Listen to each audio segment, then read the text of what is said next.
Hello, everybody. This is NGO Soul+Strategy. And by the way, I'm Tosca. I forgot to say that.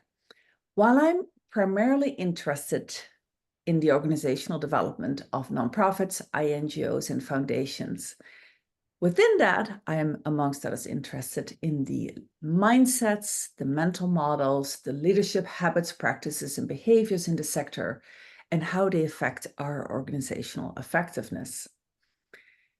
This includes the outcomes and the leadership habits and behaviors of campaigners. And in a way, their leadership profiles and styles of leadership are even more of interest to me than those of other subsectors. You've heard me talk about this in the past, and we also write about these matters in our book, Between Power and Irrelevance, The Future of Transnational NGOs. In my very first year of podcasting, 2020, I interviewed Stefan Vlotman. He was then the co-founder of MindWorks, which I'm going to call it for now an applied research lab, and you'll see my fingers in quotation signs. Again, you'll be hearing in a moment about what the real characterization of MindWorks is, but MindWorks works on the application of, amongst others, cognitive sciences and social psychology to campaigning, campaigning approaches, especially when it comes to environmental campaigning and climate change. And at that time, in 2020, MindWorks was connected to and part of Greenpeace. Now it is a more independent body. And we talked about the early stages of MindWorks research and application at that time. Now, 5 years later, I'm revisiting the question of what campaigning organizations should understand about people's mindsets and psychology. And I'm interviewing Diya Deb, and she's the executive director of MindWorks, to get an update on what, in the meantime, what has transpired for them in terms of their case study applications, what they have learned about how to further improve the effectiveness of NGO campaigning. So, Diya, welcome. Thank you, Tosca. Thank you for having me here. And I know, Diya, you've been a long time both supporter and contributor to the podcast in terms of approaches and ideas, and I really appreciate that. So Diya, as I said, is the executive director of MindWorks, a global cognitive science innovation lab.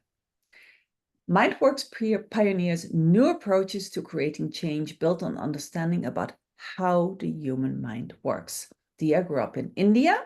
She spent close to 2 decades working both on the grassroots level and in the international NGO spaces in leadership roles. She has headed campaigns, amongst others, in Amnesty International India, as well as was the campaign director at Greenpeace India. She worked in the field of child rights, human rights, and climate to lead strategy, engage, and mobilize people. She has also acted in various advisory capacities, and she has co-founded her own initiative, Power South, focused on women's leadership at the grassroots level, which at a future time we should talk about. So, Diya, let's go first back to basics and a little bit back into history. Remind people, especially those who have not listened to the first episode yet, and I recommend listeners that you look that up in 2020. You'll find it on my website, 5oaksconsulting.org. So why does MindWorks exist? What is its mission? What is unique about its competencies? And what difference do you hope to make? Great. Glad you asked that question, Tosca. And thank you once again for having me on board. So as you rightly said, you have talked to Stefan, I think it was 4 years back almost, I think. And to get into the details of how we originated, what was our thinking process, listeners can revisit that podcast or visit it once again. But I'll try to briefly kind of state, and things have changed also over these last 4 years. So of course, briefly kind of state what MindWorks is and what we do and what is our core mission. Please. So as you all know that, MindWorks started within Greenpeace. And I mean, it has its genesis in Greenpeace, but now it's also registered as an external entity in Hong Kong. So it kind of emerged from the need that, change makers all over the world, I think, started and especially climate campaigners, they started realizing that, technical information and technical knowledge has its own limitation. It can only take you this far. So, I mean, I think when I started campaigning long time back, like over 1.5 decades back, I think information was enough to nudge people to action because information was not readily so available. And there were not different types of information. So, you get a petition, you get a media coverage, and you are immediately, spurred to action. But now the times have really changed. There are a lot of these psychological barriers, which are, your emotions, the different crises that are happening, what are the narratives that you are subscribing to, what are the social norms around you. So there are different kind of psychological barriers that influence people. And if you really want to change the world for people to take action, then we need to remove these psychological barriers. So in a nutshell, MindWorks helps organizations or campaigning organizations to remove the psychological barriers. And Diya, those we're talking about the psychological barriers, just to be clear, that prevent people from taking action. From taking action, exactly. For instance, climate change. Exactly, absolutely. Okay. So I heard you say, just because this is, this is a relatively new approach and to thinking and to designing campaigning, and it's quite abstract at first. So let me just repeat for our listeners: psychological barriers, emotions, social norms, and narratives. So how do we as human beings handle those in a way that either enables us to undertake action or disables us, right? Or discourages us. Exactly. Yeah. Exactly.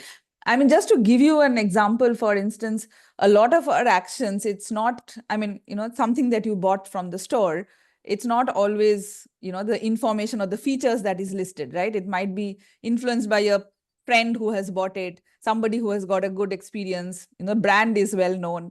So even in our everyday world, it's not information. It's a lot of other things that kind of, leads us to take certain decisions. Right. And in fact, when I listen to certain podcasts with, let's say, researchers who focus on social psychology, and I'm going to ask you in a moment to unpack that term and the term cognitive science as well, because those are also quite new to some of our listeners probably. But we know that while we think that we as human beings first think through things and then we take action, actually, most of the science that I hear about in podcasts and read about, etc., says that we are like 90% driven by emotions. Exactly. We have emotions, we take action, and then we rationalize analytically after the fact why we acted that way, right?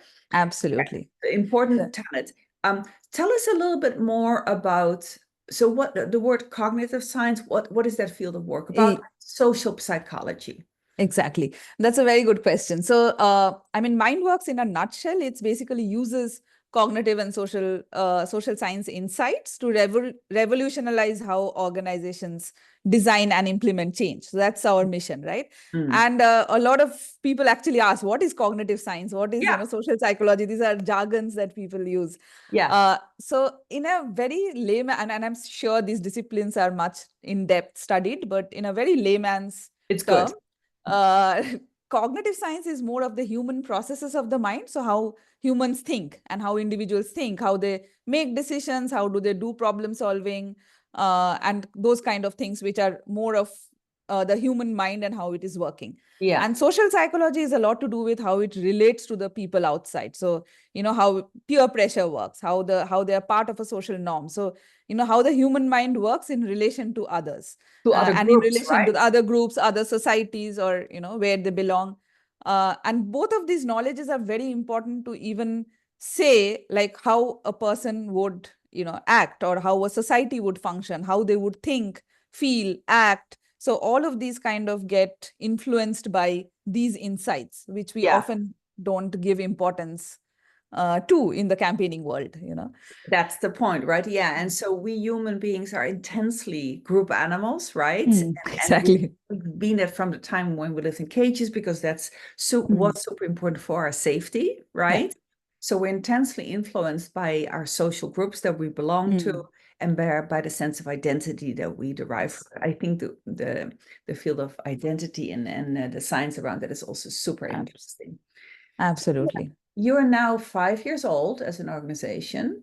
How has MindWorks evolved, and what are you focused on now that you weren't focused on 4 or 5 years ago? Yes. And that's an interesting question, because you talked to Stefan, and, I can't believe it's been so long. I know. So many changes have happened. Exactly. And when you talked to Stefan, I think 4 or 5 years back, I think we were still very much within Greenpeace, and we were working with Greenpeace entities across the globe. But we had a lot of demand from outside organization. Everybody, like a lot of people actually wanted to, get our knowledge, work with us and stuff like that. So based on that demand, we thought that we will, kind of register ourselves as an external entity to enable us to work outside. So that's one of the evolution that has happened. And the second most important point is we have moved very closer to the ground. So earlier we were more of an advisory body. We were advising Greenpeace offices. But now we are actually, working with partners in Indonesia and India, and maybe at some point I'll share some very interesting stories around what happens on the ground. But so we are actually moving closer to the ground and working on the ground with partners. And those are in Asia and some of the global majority countries. So that's our priority geographies, but we also work in Southeast Europe. We have now 2 flagship initiatives that we have started, which was not there before, because again, it was very secondary research-based work that we were doing earlier. But now we have a monitor, a tool, audience research tool, which is called the Anger and Agency Monitor, where we map emotions, and particularly anger as one of the strongest change-making political emotion, and agency of people, which is basically people feeling people feel that they can bring about a change, and how powerful they feel and how powerless they feel. So we I'm glad that you're just defining the term agency, because that's not a word that everybody might be familiar with. Again, so the whether human beings have a sense that they can act and can have some influence on what is happening to them in their world, or feel they cannot. Also, just for our listeners' sake, you use the word global majority countries. Can you just define it for those few who might not know that term? Exactly. So it's, interchangeably used with global South countries, Asia, Latin America, African region. So we wanted to kind of, be based out there. We have a team which is mostly global majority focused people. And the idea was to actually implement with partners on the ground. So we have done projects in India, Indonesia. We have done researches in South Korea, Philippines as well. So that's one of the, so with the Anger and Agency Monitor, that is one of the audience research tool that we have. The other one is a conversation. So I don't know, Tosca, if you remember that, in our early conversations, MindWorks always used to say that conversations is the key engagement tool. I remember that. Right. So, petitions are not enough to create, create action. So now we have actually developed a tool called the Time to Talk, where we can actually enable conversations at scale to shape the social norms. So, for instance, in Indonesia, we are trying to have conversations with the youth to see how we can shape the norms around just transition and what the youth feel around their role in the just transition debate in Indonesia. So we create these multiple conversations to shape a narrative in a particular society, or change the social norms in a particular society. And I'm interested within that, do you also explicitly try to not just research, but also affect and be in conversation with people who are not at all, who think that they're not at all supporters of Greenpeace, who don't support what they see as Greenpeace type of NGO, who might be, for instance, either feel indifferent or feel complete lack of agency. Absolutely. Also think that Greenpeace, let's say, is too radical or is too activist or too that or whatever. Do you try to talk to people who do not share Greenpeace's and other environmental NGOs worldview? Exactly. And actually this tool is typically that, in the sense this tool enables to have conversations between diverse group of people. So even people who have nothing to do with climate, for instance, or how can we get different intergenerational people speaking to each other? So this tool is all about getting diverse audience, and definitely not the same kind of, and not always those who already agree with us, right? Exactly. I'm highlighting just because I think NGOs can be fairly bad at that, right? Absolutely. They have a worldview that those people are, if I'm really crude about it, that they're stupid and that their values are bad. And I think that is a very unhelpful form if you want to influence. Absolutely, Tosca, you're right. And I think we often create these echo chambers where we talk to each other and talk to similar kind of people. And that is really, for the future. I mean, if we really want to be resilient societies, we need to be empathetic and we need to understand each other's perspective of point of view. And that will shape the norm and the kind of society we want to create to bring about the change we want. Yes. So yeah, you are absolutely right, I think.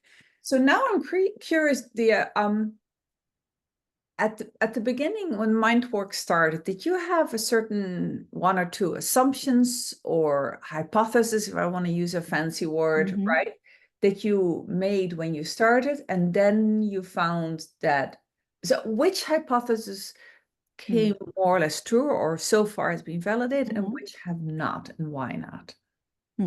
Interesting once again. So Tosca, as you see that, it's not only knowledge, but we move towards practical tools, insights, and implementation power. I mean, that's what we focused on. And in that journey, I think a lot of concepts that we held very close to our heart when we started MindWorks, I think we kind of saw that happening on the ground. And, we kind of, when we were doing our researches, when we were working with partners, we actually saw that being in action. So maybe I'll pick up 3 of them, which were interesting. So one was, even in our very first kind of production that we had, which was the beginning of MindWorks days, where we had the paper Inconvenient Mind, where we said that doomsday communication do not work. And, in climate, doomsday communication do not work. And those times, doomsday was the only way that, climate communication would happen, because you had the IPCC report and all those different reports. And now we see that especially in a polycrisis and after COVID, when so many crises are happening together, people are so frustrated and scared and anxious. The more doomsday communication we are putting out, it's pushing people to denial because they don't want to hear the bad news. So they can't handle it because they can't handle it. Exactly. Powerless, and there's nothing to do about it, and that kind of thinking. Absolutely. Like if there is air pollution in Delhi and people are dying, you tell them that you might die. One more cause of dying, you have lung cancer now. And they don't know what else to do about it. They don't have it in their power. So they start either shooting the messenger, or they think that you are wrong. So they just say that, these climate activists, they only create disruptions, or they believe that it doesn't exist anymore. So, in UK, we actually had a very interesting data, Tosca, I wanted to share with you, was that, in our audience research in UK, we found out that people were angry with climate. 31% of people were angry with climate activists, and only 19% with migrants. So now with all the migrant, exactly. So can you imagine, like, if all the people came out on the street who were... And why 31% what are they angry about? Because they actually, because in a polycrisis, the moment, like people start saying things like your climate is going to be the biggest disruptor in your life, there is a sense of loss, there is a sense of anxiety, and people immediately start shooting the messenger because they don't want, there's a confirmation bias, and that's one of the cognitive insights. So they don't want to hear those negative news. So that's one hypothesis that we see it getting implemented. The second one is, we always talked about not audience centric, but audience empathetic. And we always made that distinction because, It was not about, segmenting audience in form of gender, age and stuff like that, but more of their emotions.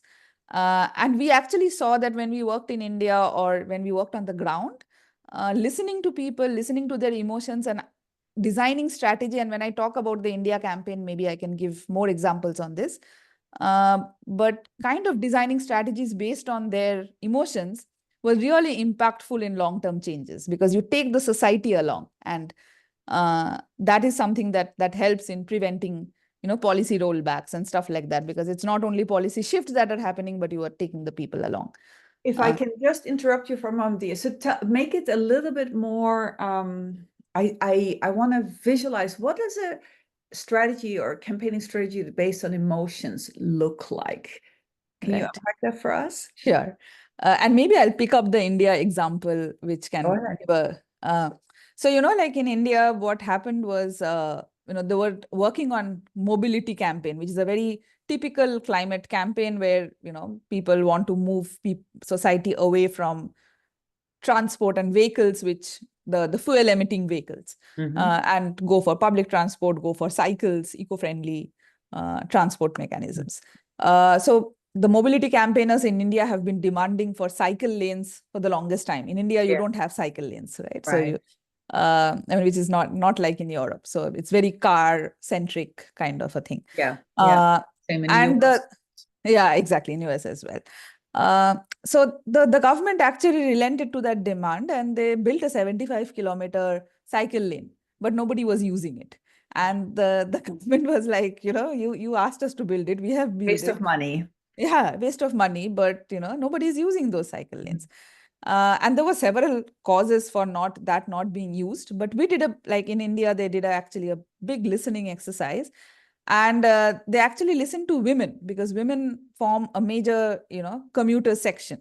And what came out was that they were not using cycle, and this was post-COVID, so you would think intuitively that they would use, but they said that they were scared, and because they were fearful of being molested on the road or traveling alone. And I was fearful that you were going to say that. Exactly. And that's such I mean, being an Indian woman myself and growing up there, I can completely relate to that. Like my parents wouldn't feel safe sending me alone on the road and, on a cycle, and you don't know what.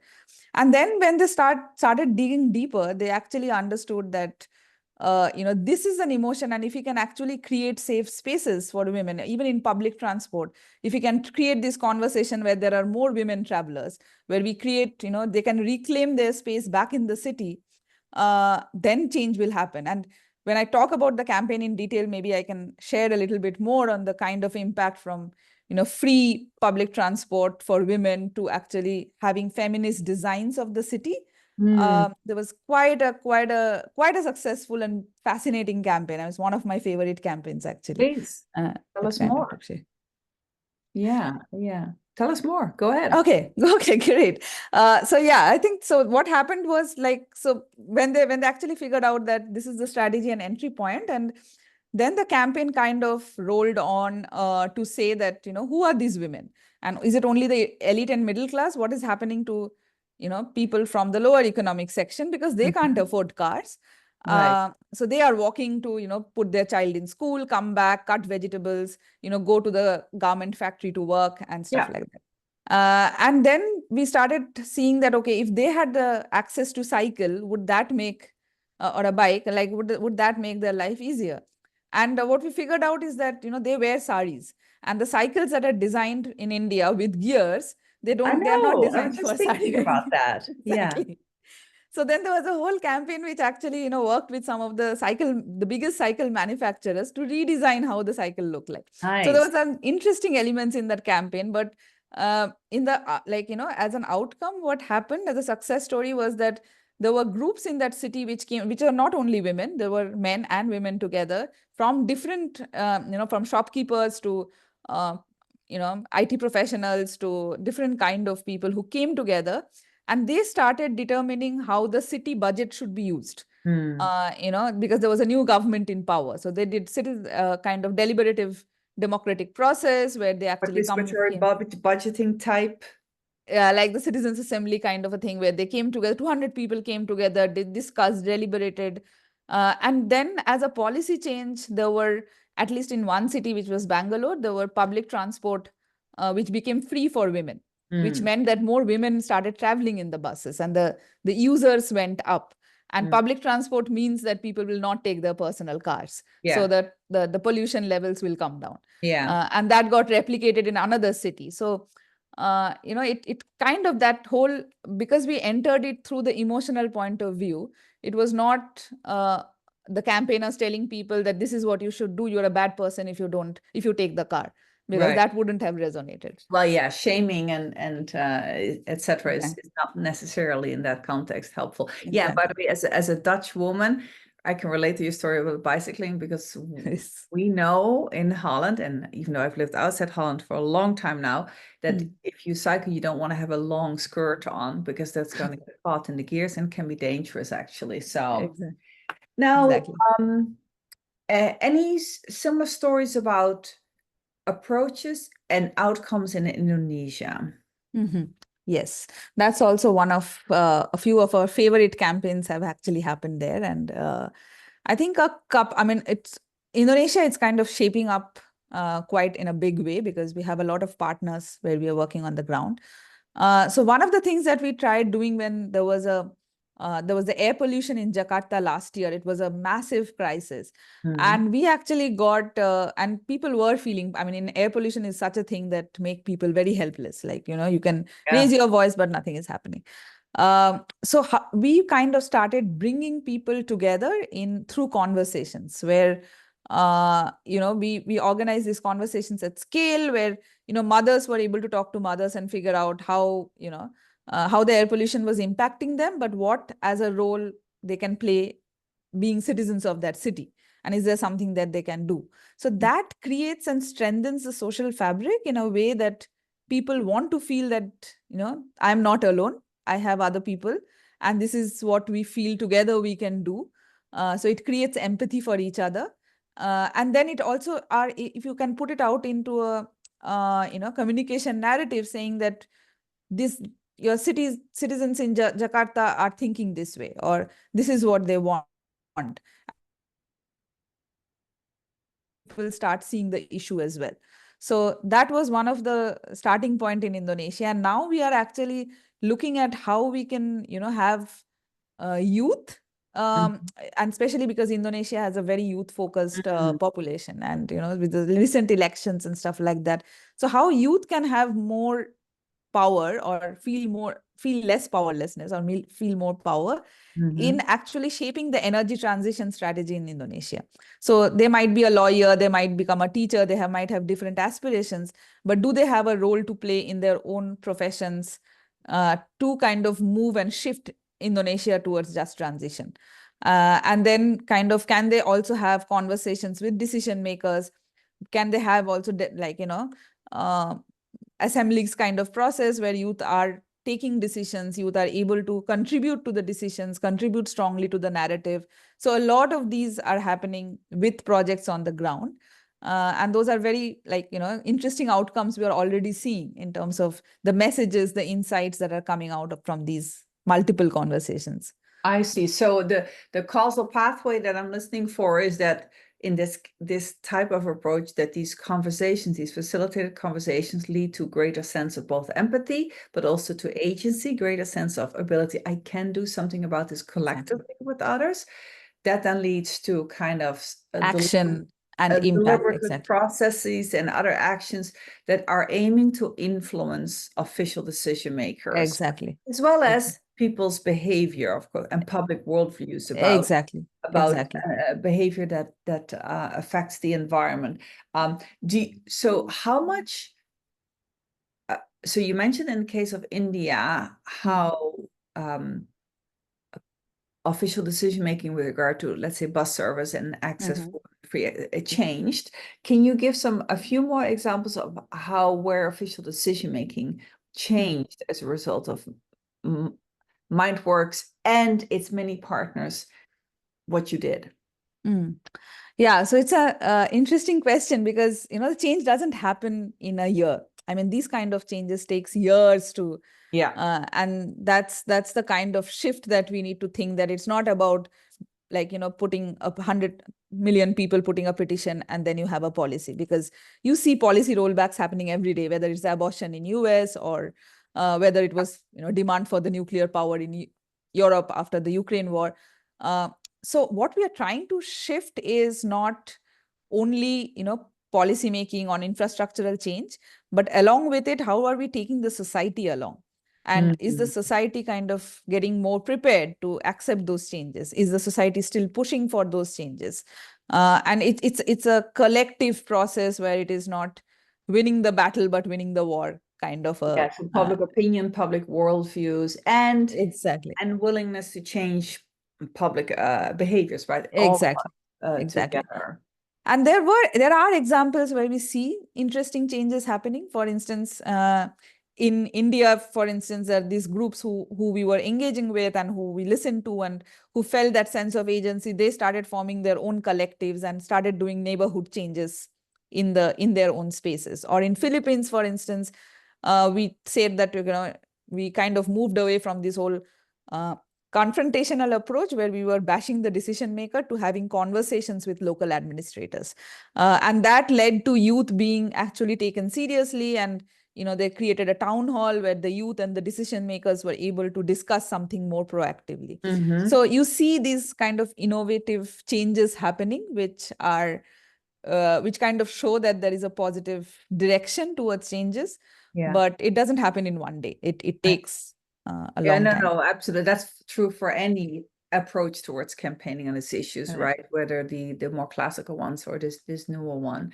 And so just for the record, so are you primarily applying, testing, iterating, learning, etc. in East Asia and South Asia, or are you also right now or planning for some other parts of the global majority part of the world? Right. So our area of priority is Asia, and right now the kind of projects that are happening are in India and Indonesia and a bit in Philippines, and we also have done a few research in South Korea. So these are the 4 countries we are playing around with in Asia for the time being, but Asia is one of the geographical priorities. The second area that we are also doing some projects in are the Southeast Europe, so which is Serbia, Bosnia, Herzegovina, and Hungary. And there we are kind of interestingly applying some of these insights to do a solar project, for instance. And how do you increase prosumerism? You understand what is the audience, you map the audience, you understand where their emotions lie, and then what does messaging and what does communicating and engaging with this audience look like if you want to create more solar uptake, and things like that. So that's also an area. But yeah, our global majority focus are Asia, Southeast Europe right now, which is not global majority, but it's still part of the mix. And then Latin America will be our next priority, probably, if we move. I see. Forward. Yeah. Now, and in our preparation for this conversation, we also talked about that MindWorks tries to decolonize its research approaches, right? So as we know, the fields of cognitive science, social psychology, neuroscience, etc., typically were started in the global north, particularly in America, some in Europe and Australia and New Zealand, etc. And often that those the approaches, the populations that these sciences were tested on, etc., were largely white and were largely global north based. So how does MindWorks, as one actor, try to break through these biases and make sure that the research is more grounded in East Asia and South Asia, for instance, over and beyond the fact that you are working primarily in those countries that you mentioned, and that you are therefore, for instance, polling or involving populations that are clearly in the global majority country and not in the global north? Yeah. So I can speak also from my personal angle, because it's also a personal passion for me. So I do feel that, and especially working in this campaigning field, I do feel that, this cognitive science or narrative science, for instance, it's a very, very, as you rightly said, Tosca, like it's very, very US and Europe focused. And what I also feel that, there is a lot of work happening in Asia, for instance. or with impacted communities, the emotional landscape is very, very different. So you cannot have cookie cutter solutions that comes from global north to be applied in global south. So every culture and every society is very different, and more so when you are in geographies which have been impacted for years, right? Mm. And so I do feel that we took a strategic choice to actually build our knowledge base in these countries, in these global majority countries, because there's definitely a lack of them. Nobody talks. I mean, I grew up in India. Nobody talks about emotions, and to apply it in a campaigning is in a very, very different level. So I think that's one thing, to kind of apply these insights and find out these insights and apply them in the campaigning world. But I think one of the personal interest in this area is that why can't the global majority countries also set an example for others? We have always Absolutely. have these case studies from the north, but these countries are always seen as, oh, we'll give them some funds for doing some technology or adaptation, and they're these poor people whom we can give fund. But why can't they set up like innovative approaches that really works, and that sets an example for the rest of the world? And that those of us like myself who live in the global north can learn from, and governments and Exactly. and campaign Exactly. actors can learn from. Yeah, that makes a lot of sense. But so I'm curious, what have you found about the cross-cultural compatibility of global north originated research in narrative science, in cognitive science, and social psychology? What elements are compatible and translatable, and what elements, can you say something, can you characterize kind of what's relevant and what's not relevant from how these fields were developed first? Yeah, that's a very interesting one. And we are still learning, to be honest. I mean, we are constantly in this iterative process. But I think a few of the things that we kind of saw was that, like when we did the anger and agency monitor that we applied both in the European countries, which was UK, Poland, France, and then the Southeast European ones. And then we did a second round in Asia along with these 6 countries. We also did in Asia in 4 countries, and the difference was quite clear. So I think in terms of the tools that we use in online research and stuff like that, it can be used. I mean, obviously there are limitations because internet penetration is not there and stuff like that in terms of process, but it still can be used to map certain audiences. But also, I wouldn't even say it's a global south, global north kind of difference, but No? every culture has a very, very different, every society has a very, very different kind of, emotions mapping. So for instance, in Indonesia, they value prosperity much more than security. Whereas in the European countries, they value security, especially in a polycrisis. And the polycrisis has changed rapidly the way people think and, respond to the system. So, in for instance, security and prosperity debate, you can see a clear difference that is kind of happening. Or, the scarcity mindset, for instance, where, the European countries kind of hold on to their, they believe that resources are getting scarce because of the policy crisis and not enough. So we need to hold, and there's a competition. So I need to secure my future and my children's future. So I need to hoard everything, like, grab everything that is Close to there. the chest and not share Not it. give, exactly. But when we did that in India, for instance, we saw that there is still, I mean, even in spite of all that is happening, people still believe strongly in the abundance mindset. And they feel that, we'll all grow together. And yes, even if resources get scarce, we'll grow together. So, and there is nothing good or bad in it, but just to kind of see that, societies are very different and we can't apply the same thing together. You have to understand what will resonate with them, and that's how your messaging and strategy. Because on the one hand, I regularly interview for the podcast, for instance, African thought leaders on what's different and what's similar about African models of leadership, right? And versus that, for instance, in the global north. And one thing that often comes up, the most important difference that those thought leaders who come on the show mention is communalism, right? That America particularly, but also to some extent Europe, although I would say as a European who lives in America, somewhat less, but still that individualism is pronounced, while communalism, and we are in relationship to, we are by being in relationship to others, Ubuntu, etc., are core characteristics that are different, right? Having said that, things like fight or flight, well, status can work very differently across cultures. How status, Absolutely. how much need for status, what, Exactly. how it needs to be recognized, acknowledged, etc. But status, affinity, and a couple of other things.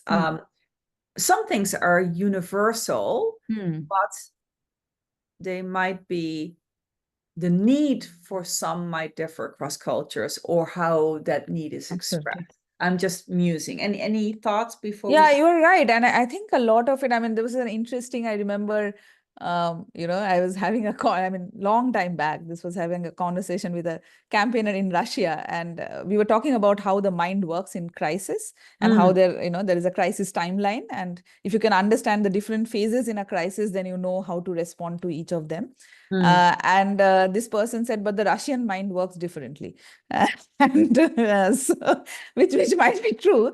But then you're right, like exactly. I mean, you cannot. But there are things which are cognitive process of the human mind, and that works in a certain way. But when it comes to the social science part and the social norms and the narrative and things like that, that kind of also differs. Definitely. And that is also influenced by history, the social culture, the normative behavior of people, power has been the narratives that are set. I mean, there are also the populists have been using this much better than us that we do in civil society, and they actually set the narrative very strongly, very skillfully. Yes, exactly. And in a way we not just should take heed, but also maybe watch a little bit how they do that and what we can learn from that. But absolutely.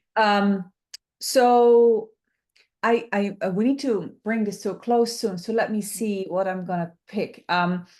So yes, I want to this topic of particularly amongst campaigning organizations. So let me set up this question a little bit, right? So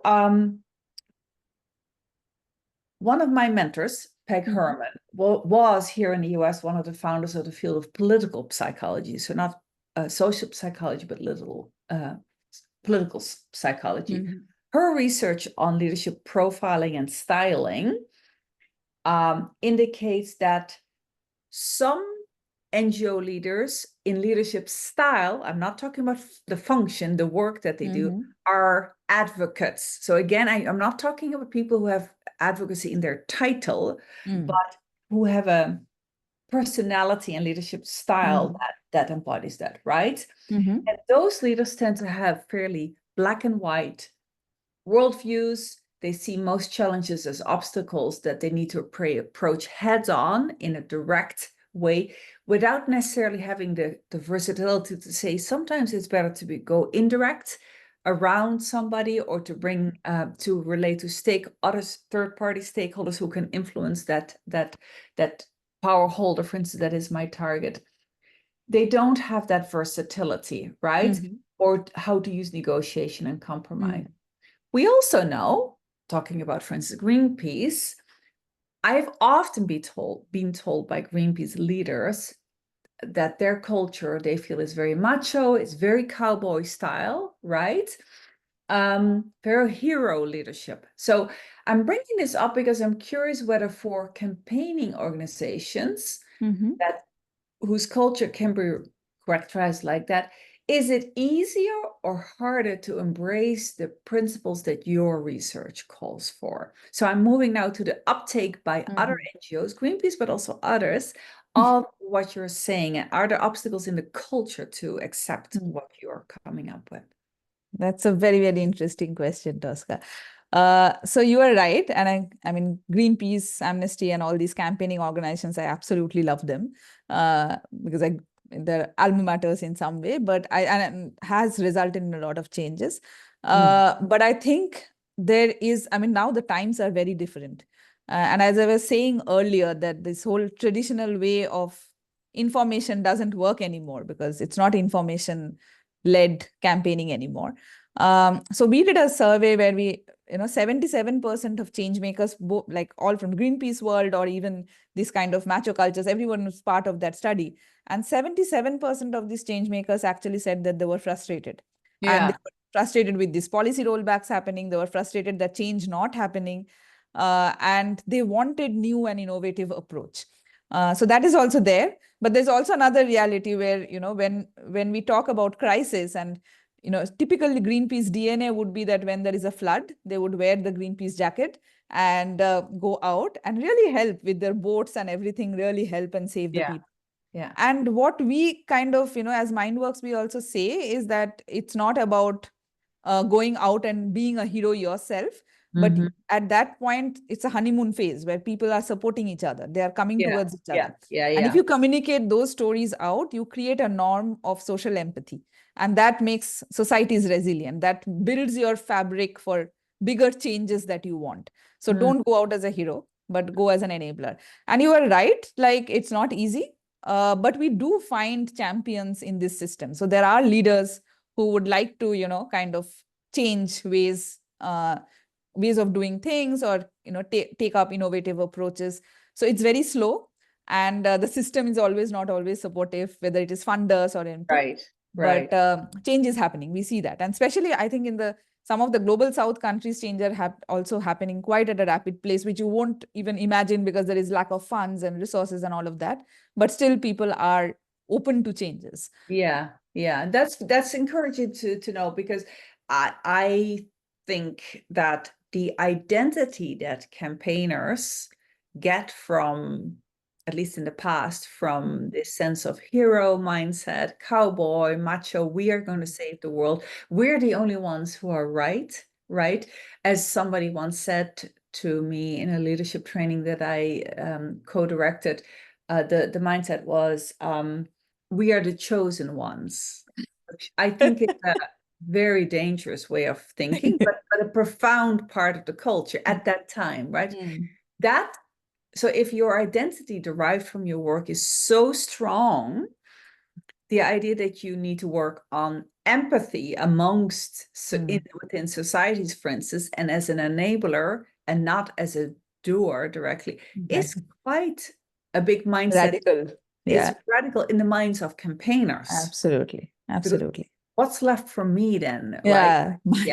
Exactly. So I'm often speaking about that in public as well, that I think we are too strongly holding on to our identity in the sector, not just on the campaigning side, but particularly there. So anyway, we need to bring it to a close, as I said. So let me jump to the maybe a quick answer, if you could, Diya, about, so MindWorks, you told me that is also internally trying to apply your own research, applied research findings and findings on the ground to your own ways of working internally in the organization. What does that look like? Yeah. So we are very, like, we try to kind of, practice what we preach in that sense. So we try to apply our own insights and learnings. And one of the things is that we want to build future ready and resilient in crisis teams. So we try to kind of, from a leadership point of view, we think that even the things that you were also talking about, like, the leadership has to be very different. It's not about changing gears anymore. It's about taking a different path. And what does that path look like, which starts from home and from the team, your own team. So I think we have practiced a few things that we kind of, learned from and kind of, piloted and stuff. So one is that as a value, we value empathy very strongly. So we usually have check-ins, we kind of connect with each other. So it's a remote team. It's not always easy, but we try to hold on to the value of empathy very strongly.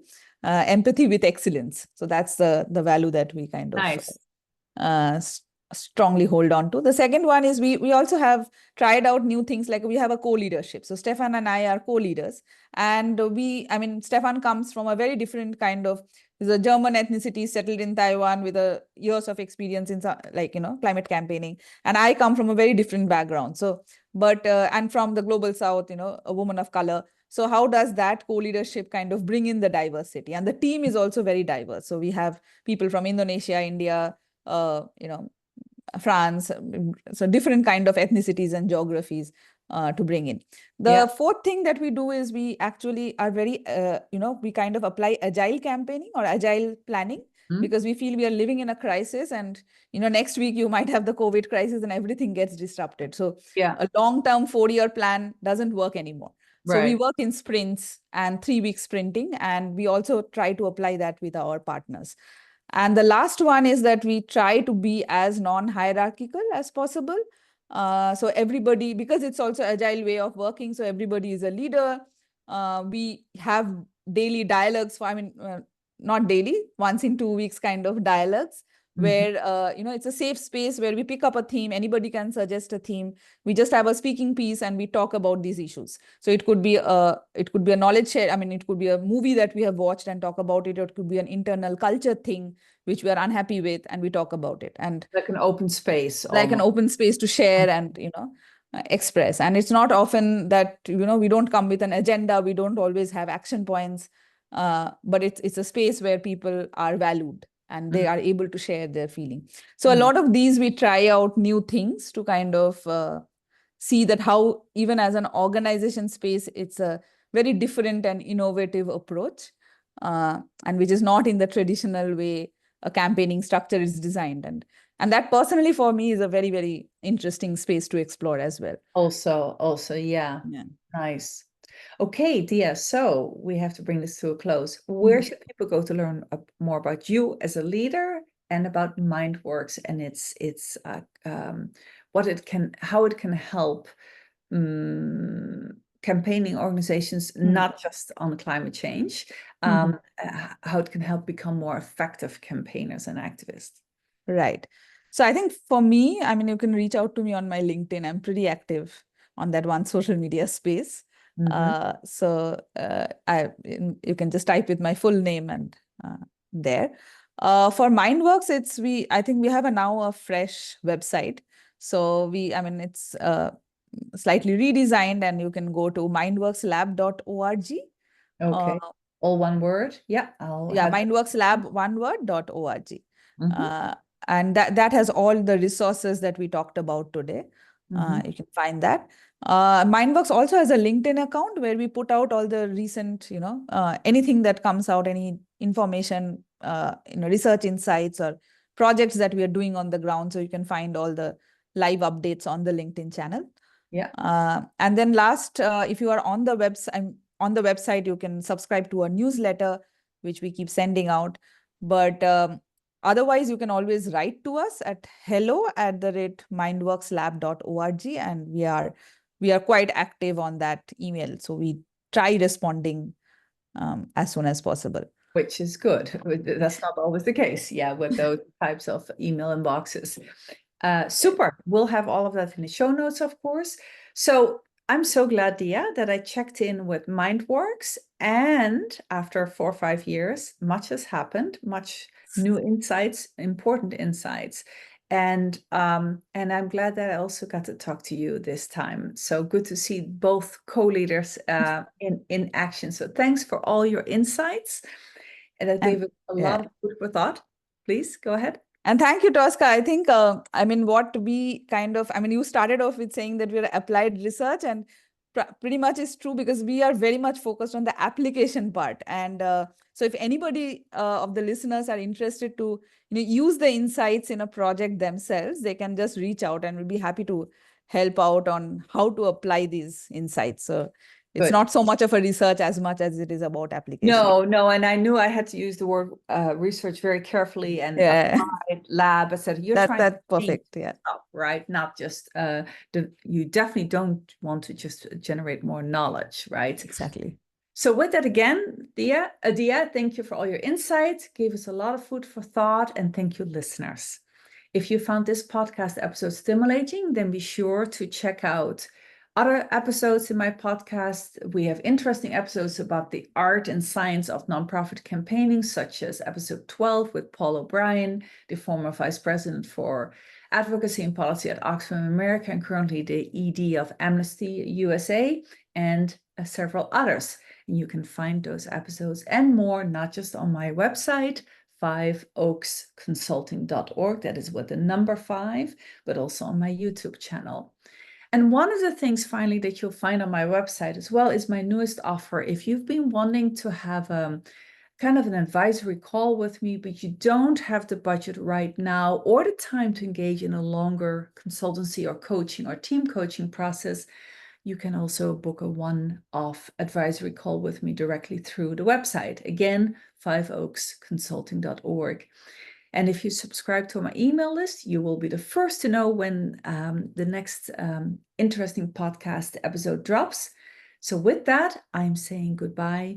See you next time at NGO Soul and Strategy.